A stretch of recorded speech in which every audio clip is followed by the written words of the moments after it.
To erase an object from your photo using object eraser feature on Samsung Galaxy S24 Ultra, open Gallery app, open the desired photo, tap the pencil icon at the bottom of the screen to go to the edit photo screen. Tap the 4-dot icon at the bottom of the screen. Tap object eraser. Now tap or draw around the object you want to erase.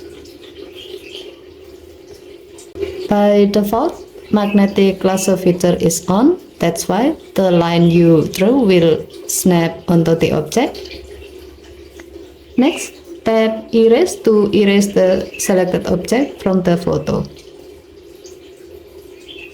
If you are happy with the result, tap done button.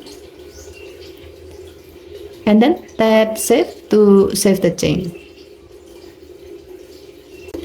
Okay, thank you for watching. Please help to like and subscribe. Have a nice day.